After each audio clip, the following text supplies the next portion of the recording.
اسم الله على ما رزقهم من بهيمة الأنعام وعلم التوحيد وأمر بالإسلام.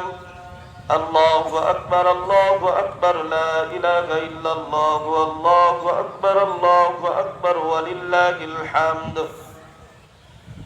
ونشهد أن لا إله إلا الله وحده لا شريك له ونشهد أن سيدنا ومولانا محمدا عبده ورسوله الذي هدانا إلى دار السلام صلى الله عليه وعلى آله وأصحابه الذين قاموا بإقامة الأحكام وبذلوا أنفسهم وأموالهم في سبيل الله فيا لهم من كرام وسلم تسليما كثيرا. الله أكبر الله أكبر لا إله إلا الله والله أكبر الله أكبر ولله الحمد. أما بعد فاعلموا أن يومكم هذا يوم عيد شرع لكم فيه مع أعمال أخرى قد سبقت في الخطبة قبل هذا العشر ذبح الأضحية بالإخلاص وصدق النية وبين نبيه وصفيه صلى الله عليه وسلم وجوهها وفضائلها ودون علماء أمته من سننه في كتب الفقه مسائلها. الله أكبر الله أكبر لا إله إلا الله والله أكبر الله أكبر ولله الحمد.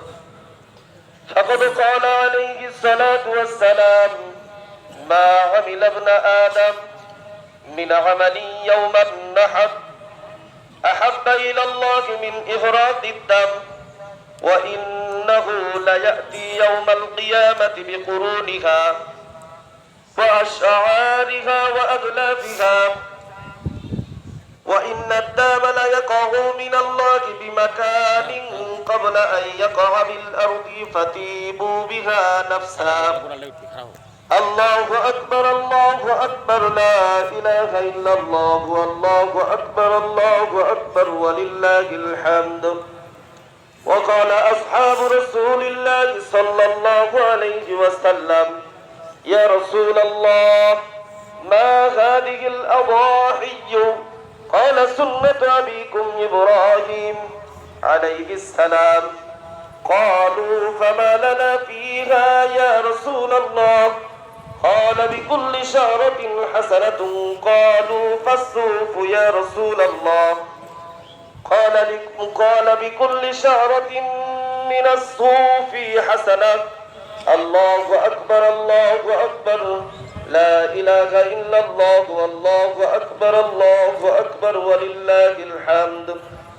وقال عليه الصلاة والسلام من وجد سعة لأن يضحي فلم يضحي فلم يحضر مصلانا.